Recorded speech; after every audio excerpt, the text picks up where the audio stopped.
What's up, Playground? It's me, Shanila, and welcome back to the last part of our 22-part shadow work series where we've been breaking down the ins and outs of doing shadow work. Now, this has been a journey. It has been 22 episodes, and we are on the last one. So if you're just joining us for the first time, definitely make sure to check out 21 other episodes as part of this series, and definitely subscribe to keep updated on other series that I'm going to be releasing on the Playground podcast. Now, since we are on episode 22, my intention for this particular episode is to summarize and to consolidate and really give you actionable steps on how it is that you can pursue your path of your shadow work. And it's been really fun because I didn't record this 22 episodes all at one time. I recorded them kind of in piecemeal, in chunks, and then I released them. And then I had opportunities to talk to you in the meantime because it's been coming out for about a month now. I don't remember, but like for about a month, I've been releasing these episodes. And so in between, I've gotten to hear from you through Instagram, and you sent me screenshots and you shared what's resonating, what sticks out, something that you learned. And it's really awesome to kind of, hear that back from you, to know that it's sticking, it's resonating. There's something that you're taking away from that. And I also know there's a few handful of you that follow on YouTube. So yeah, I got to see your comments about, what was resonating for you there as well. Now, the reason that I didn't create this series all at once and just, give it to you all at once, I waited to be able to interact with you, is because I wanted to be in channel with you as I was creating this. And part of it is the interaction, the comments, the back and forth that me and you can have. That really informs what it is that you actually are missing on your pathway to your shadow work. And if I know anything from my time in the healing arts, is that the number one mistake and the number one regret that many people have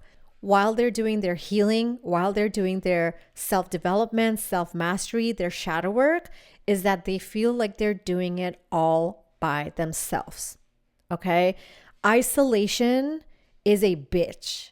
Self-isolation, unchosen isolation, feeling like you're the only one who's going through some of the things that you're unpacking, feeling like you're a burden, feeling like you are experiencing grief or sadness or anxiety or depression, and all of these different things that come up on your path to doing healing work can make you feel so isolated. And when you are in the depth of your work, again, go back to episode 1 where I defined for you shadow work. It's all the parts of you that you don't really want to face, or you might not know you need to face, or you might not really have the tools to go face them in order to heal through the things, in order to move past those things, like the ways that you think, your perfectionism, your people pleasing, your self-doubt, your self-worth, all of these different things. There's a pathway to moving through that. But many of the times we just feel like we're doing our healing in isolation. And that's one of the saddest and scariest things to experience. I know this for myself. I also know this for 1,000+ breathwork facilitators that I've personally trained. 1,000+ healing arts practitioners who have been my mentees over the last decade or so. And this is the number one complaint for people. It's because when you're healers and you're coaches and you're teachers, you're in the position where you're the guide, right? Like you're the person people are coming to. You have the information, you have the skills, you have the healing touch, or you have like whatever your skill set is in the healing arts, people are coming to you. But what we typically lack as healers and healing arts practitioners is the vulnerability to also be held by other people. And this is not just like a you issue, it's not just a me issue, it's a healer's issue, okay? The healer's issue is that there's all of these wounds that make us healers, right? Like you wouldn't be in this line of work, you would not be curious about the things that you study or the jobs that you do, the careers that you pursue, the research that you conduct. You would not be interested in any of these things if you didn't believe that your work didn't have a purpose in it, right? Your work serves some type of purpose in reducing the suffering of people, whether it's yourself or a demographic or a particular category of people. It doesn't really matter. All of us come from different angles of our work, but you believe that something that you do helps people in some way, right? You research these things because it helps people have interventions. You do these things, you teach these things because it helps people have information to do better for themselves. You guide these types of transformations because it helps people feel X, Y, and Z about themselves, right? Like you do something because you truly believe that there's some kind of purpose to your work, and it's at the end of the day meant to reduce suffering, right? And the yogic philosophy, it's like you got to increase the love and light, and you got to decrease the suffering. Like that's the dual balancing act that you're doing all the time. It's not just like doing things for love and light, it's also through love and light that you're reducing suffering as well. It's a balancing act. Now, the reason that I'm saying that is because many healers and healing arts practitioners who have these gifts, who are healing through whatever your special wound is, and pick one of the ones that I laid out for you inside this series. Like, what do you got the shadow archetypes? You want to pick from that? You want to pick from the childhood wounds? There's like so many things on the table. All of us have some kind of sprinkling of that informs the work that we do. And because of that, because we want to help other people reduce their suffering, we are actually also really terrible at having space held for us. It's like the therapists who say, you can come to my room to cry, but I will never go to your room to cry. You're the masseuse who gives other people the massages, but you'll never allow somebody to give you, comfort in your body and massage you and give you like a healing time as well. It's the healers who do all of the work for other people, but are bypassing their own issues and their own problems on the path to that, right? So all of us have, a balancing act, because it's not like you should let everybody hold space for you and everybody should be able to, you should cry everywhere. Like maybe, you know what I mean? I think part of what I always tell you inside the Playground podcast is critical thinking is a great skill to have. Discernment is a great skill to have. And I think you should be suspicious of like who is holding space for you and in what context and in what kind of, capacity. I think you should have some kind of discernment and judgment towards that. But at the same time, when you become so closed off, where you as a person, and I'm going to take the label off of it and not say like, oh, you as a healer or you as a practitioner or you as a this or that. I'm going to take the label off it as just you as a person. If you have so many walls around you that is about not trusting others, about not letting go of control, and you think that, it makes you weak if you have support, or weak if somebody sees you in a certain way, it makes you like whatever narrative you have, that actually makes you more isolated than okay? And you might already understand that, and you probably fall in like some part of that spectrum where like perhaps you don't know this yet and it's going to catch up to you like pretty soon, or you're kind of at the edge where you're feeling that itch. It's like, I do want to feel like I can trust somebody to hold this space for me. I feel like I want to like let go, and I don't want to like clench my stomach anymore, and I want to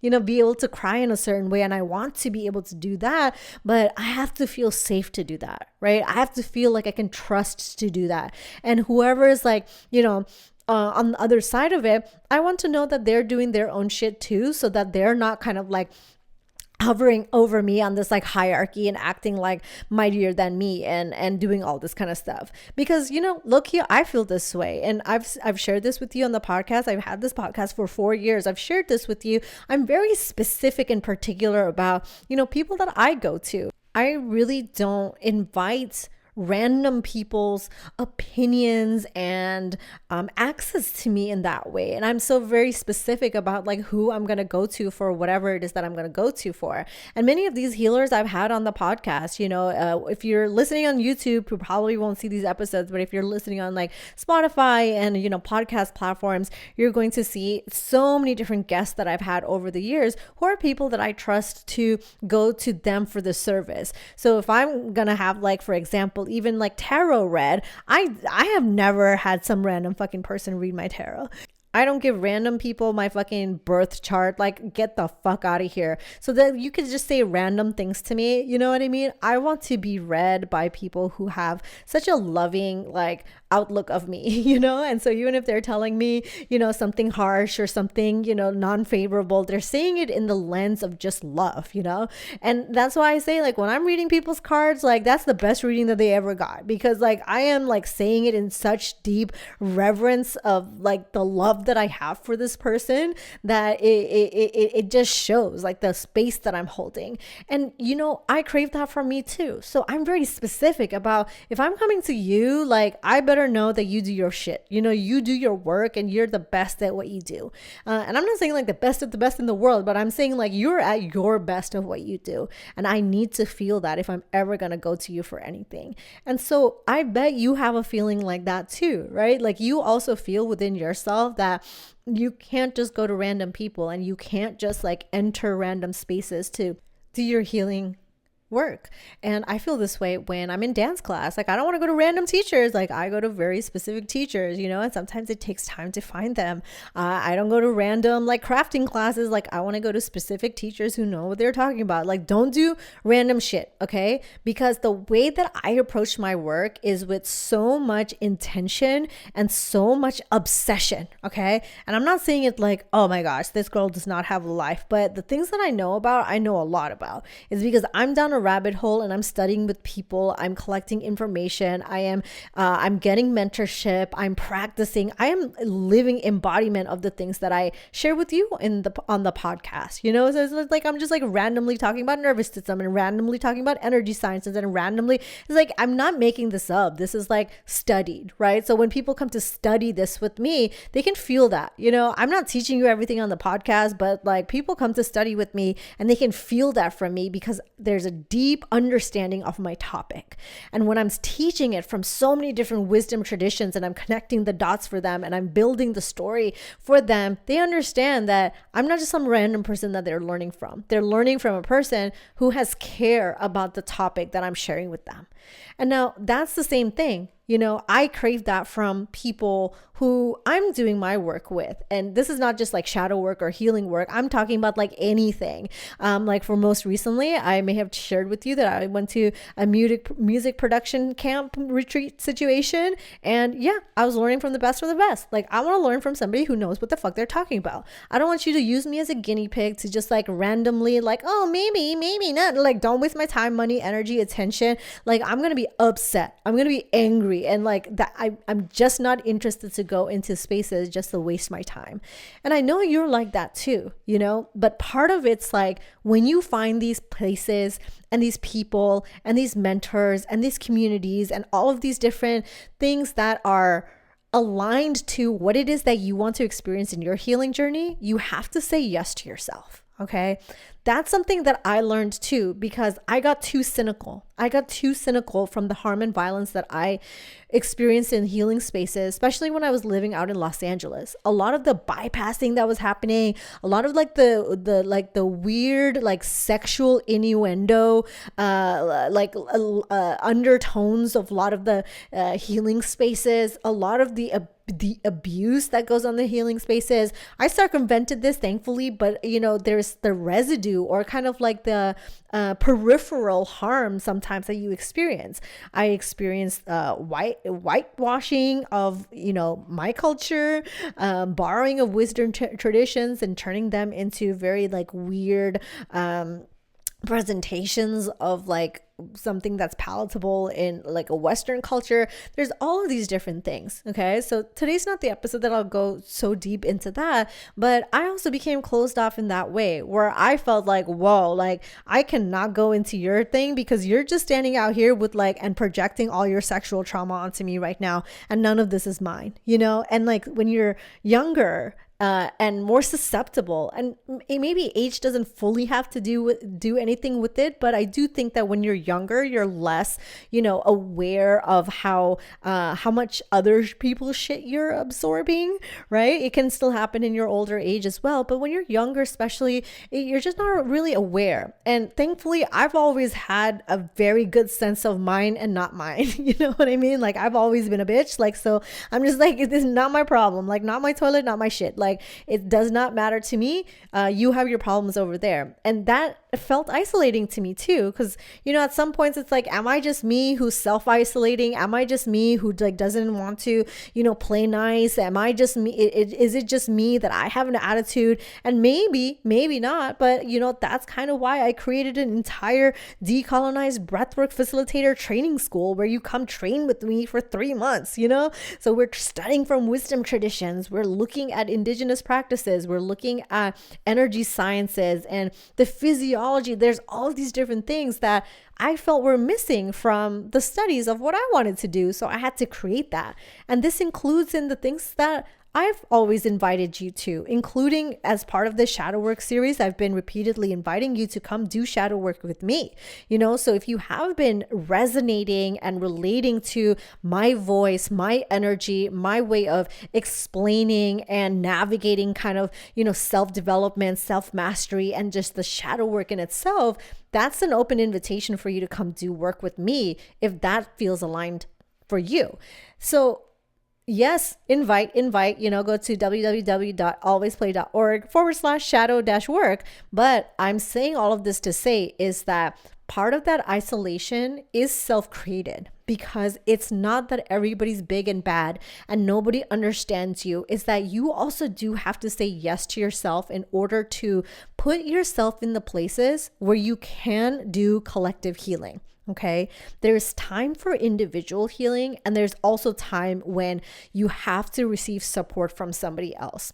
And I understand this about myself because, I'm breaking down my examples too, but partially because when I'm saying this isolation, I'm not just saying it from like, oh, this is in theory. I'm saying I understand what you're going through if you are somebody who's isolated and you find it really hard to be vulnerable with other people, especially if you're already a healer. If you're a therapist, you're a social worker, you're an educator, you're a nurse, you're a doula, you're some kind of wellness professional, a yoga teacher, sometimes it's just really hard to go to somebody else's class. Because it's like you work so hard on your own shit and you are the teacher that you have become. But now it's like, who's going to heal the healers, right? Like there's all of these layers to that. And including myself, well, that's what I was getting to. Including myself is like, well, a couple of years ago when I went to go do yoga training, I waited like 7 years to find the right teacher. You know what I mean? It's like, I don't want to go to these schools. I don't want to go to these studios. I don't want to go here, Like, why are they like mispronouncing all this kind of stuff and then correcting my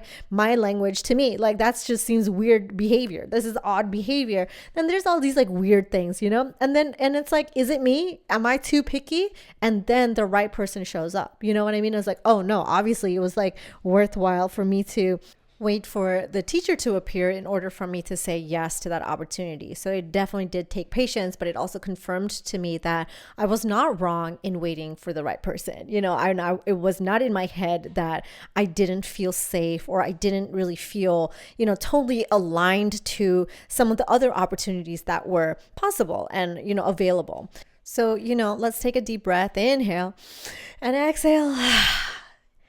This is all to say that maybe you're in that position right now too, where you might have a projection about what you think healing spaces are, or what it means to be part of a group or a collective, or have a mentor or a coach, or to get help or to get support. Like maybe you have a projection based on your past experiences.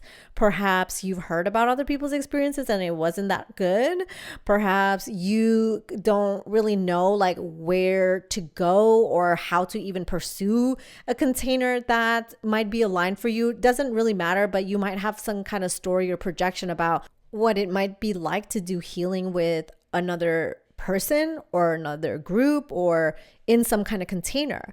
But if you're feeling that itch to know that you just can't do everything yourself, there's certain parts of your healing which is necessary for you to do by yourself, and nobody literally cannot help you with certain parts of it. Even if you like really want somebody to help you with it, it's like there's certain parts like you got to do yourself.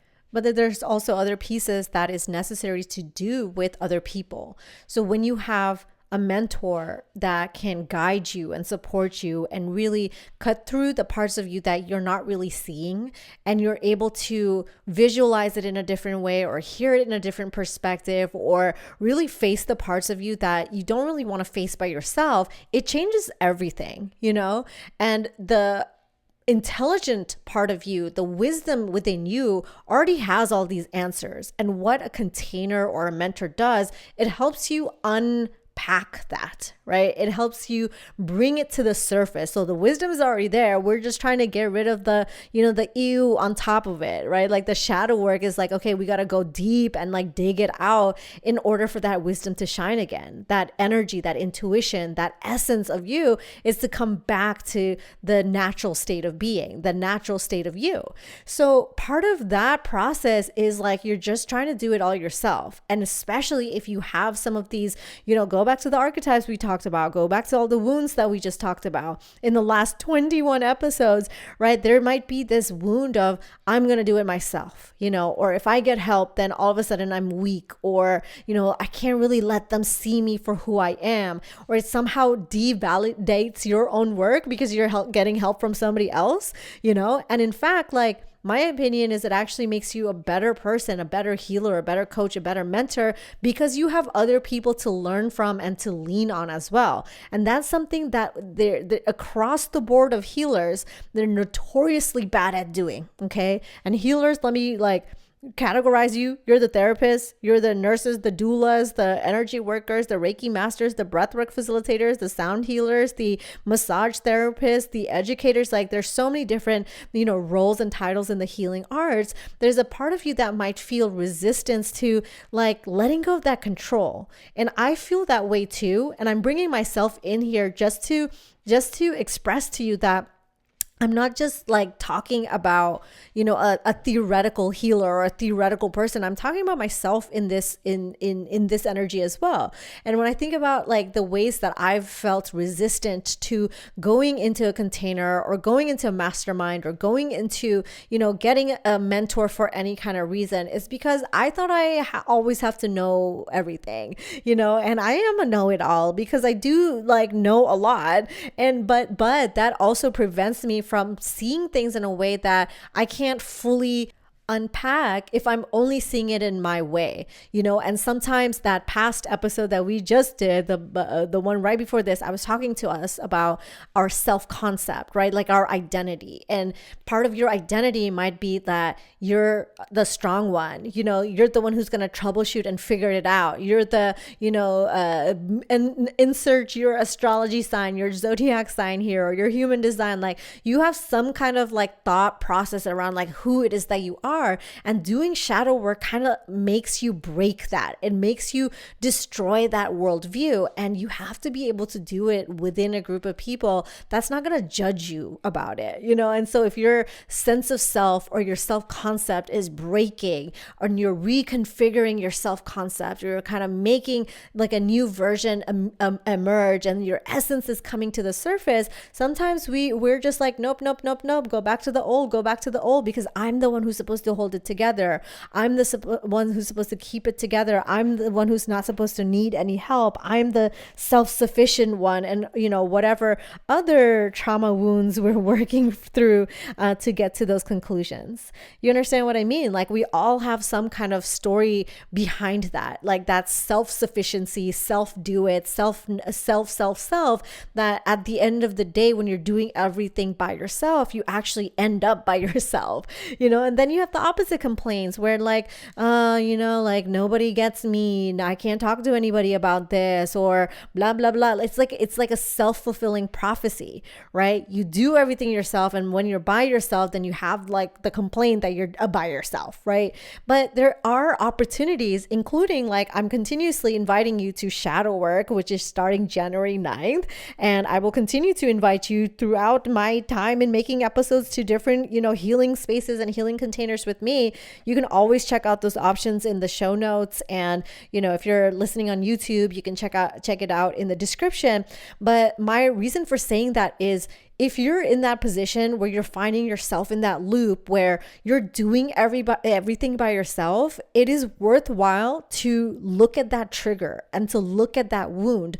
Is it necessary in this moment in time of your healing to do your healing by yourself?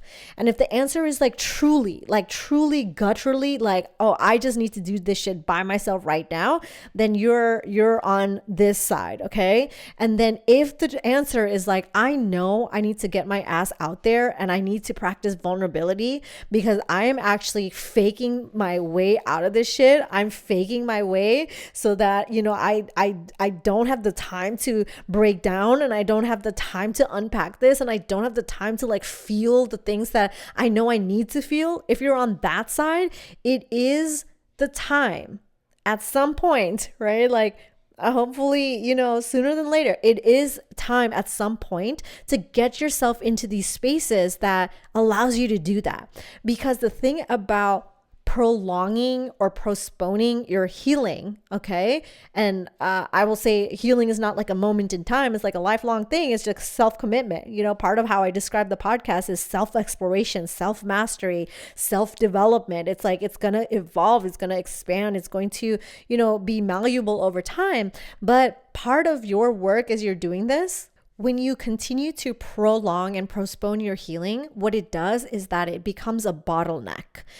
And a bottleneck is imagine a bottle and then things are stuck at the neck, that's literally a bottleneck. It's the pressure is just building until it bursts. Okay. So for many people, it shows up in different ways. A lot of people, this pathway is actually about anger, you bottle it, and then you kind of just rage out, it's oh, nobody's here, nobody. And then, and it just bottlenecks and blurts out as anger. There's rage, there's frustration, there's bitterness, that kind of energy. Sometimes that bottleneck is just a suppression of your creativity. It actually prevents you from being in the flow of creativity or ideas or, being able to birth new things into the world. And this is kind of your lower chakras, your lower energy centers, your root chakra, your sacral chakra, your solar plexus, all of these kind of creation energy. So bottleneck is not necessarily in one part of your energetic body. It can show up in different places for different people. But I'm saying all of that, again, not an energy science conversation today, but the reason I'm saying that is because part of it is you are aware when things are bottlenecking. You might have some kind of clue. You might have some physical ailments in that part of the body. You might feel pressure or tingling or prickly or sensations. You might feel sharp pains. It might even be difficult to breathe into that part of the body. It might feel a little bit more tense in that different part of the body. There's a lot of somatic cues that will let you know when you have emotions bottlenecked at a certain part of your body. So if you already know that things are collecting, and sometimes because a lot of us are not really taught psychosomatic information when we're just growing up and living life, psycho meaning mind and somatic meaning body, the mind body connection. So some of us who have a lot of these sensations going on, we don't actually really know how to identify them. So perhaps you've always had a tingling here, but you never recognize it. You didn't really understand that this was due to an emotion, or you had some kind of sharp pain here and you're just oh, I probably slept weird. There's all of these things that happen in our body that, one, we're not really paying attention to. Two, when we do pay attention to it, we kind of just, roll it over there because we're just we don't really know what it is. We don't know what it means. So we're kind of just throwing it over there. We don't really know how to interpret that. And there's all of these different cues that are in our physical body that give us information. So for many of us, we have this information, but we're not really privy to being able to dialogue with it or to converse with it. We don't really know that this bottleneck has been happening over time. So you might fall under, again, it's a spectrum, right? So you might fall under yep, I've never felt it at all. But then you may learn how to feel it. And there's certain times you might be somebody who's very aware of the things that you're feeling, right? The tension in your heart, the clenching, the constriction, the contraction. You might feel it in your shoulder or your neck that has your vagus nerve. There might be all of these different cues that you're privy to, but you've never really, spent time interpreting them or being able to help release the emotions that are raising up into the physical body. So all of these are signs that things are bottlenecking, and perhaps you are wanting a space where you can express this bottleneck, right? So sometimes the pathway is like, oh, let's not like go to the path of a bottleneck, right? That would be emotionally intelligent. That would be somebody who has a lot of, a practice regulating their nervous system and practice doing a lot of the tools that you learn when you're working with your mind and your body. There might be somebody who doesn't get a lot of bottlenecking, but for the most, for the average person, for the everyday you and me, it's like, oh shit, like I didn't mean for this to build up like that. I didn't mean for my rage and my anger, my frustration, my bitterness, my sadness, my grief, like fill in the blank of like whatever favorite emotion you have right now that you're avoiding. It's like you didn't mean for that. But if you know that you're holding that and you're like ready to cry and like you know that you're holding it and you're ready to like literally maybe fart it out and you're holding that and you're literally ready to, go through a forgiveness practice or whatever, the storyline is, it's actually really irrelevant. But the fact is that there is a bottleneck in your body. So that kind of stuff is not a solo activity, right? Like this is not just like me sitting here, me doing all this kind of work. This is work done through guidance of a facilitator, of a practitioner who can really speak to you and speak to your body to help you navigate the way that these bottlenecks are sitting in you. Okay. And that is another layer of the shadow work. This is the somatic piece of the shadow work that, either you're doing this by yourself and you're only getting so far, or you're coming into spaces that support you to be able to open up, to be able to release, and also to be able to co-create safe spaces where you can do that without feeling like, you're being weird, like I mentioned, like, yeah, fart it out. Like, okay, like actually sometimes you got to, sometimes it's belching, sometimes it's like weird noises, sometimes it's gibberish. There's all these like tools and techniques, but if there is a bottleneck, it's going to bite you in the ass at some point. Okay. So the smarter thing to do is to say, how can I prevent myself from having this moment of, explosion? And how can I prevent myself from this moment of crisis? And it's kind of like the, midlife crisis that I always say, like, let's avoid that. You know what I mean? Like we're getting to it, but like, let's avoid it, because if you're dealing with your things as you're going along, things are not going to get in that bottleneck. But there's things that have already happened that haven't been processed and let go that are contributing to the bottleneck for the future.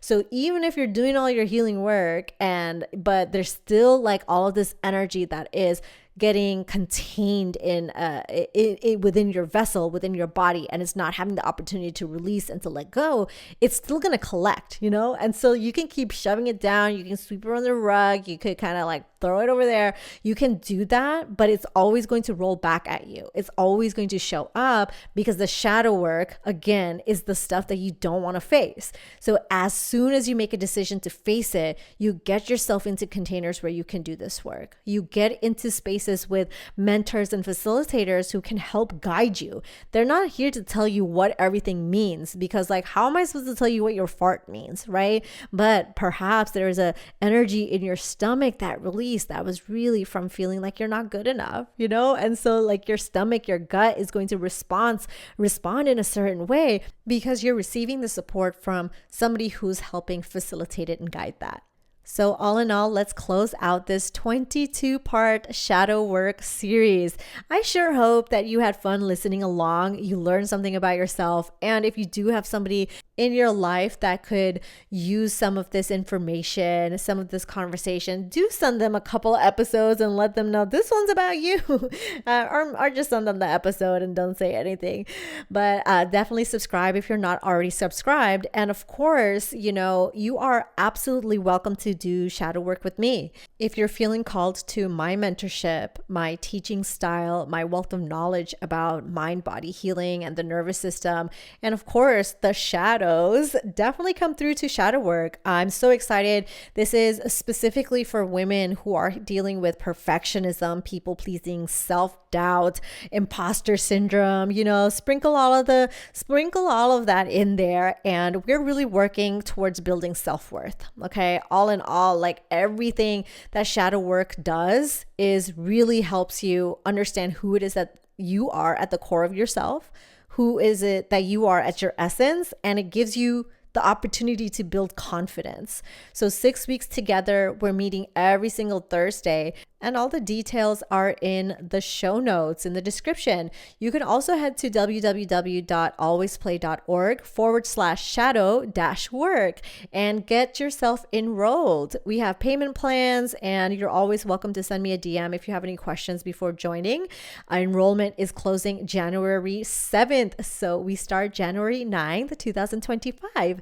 I hope to see you there, and just remember, the world is your playground, and until next time, I will catch you soon.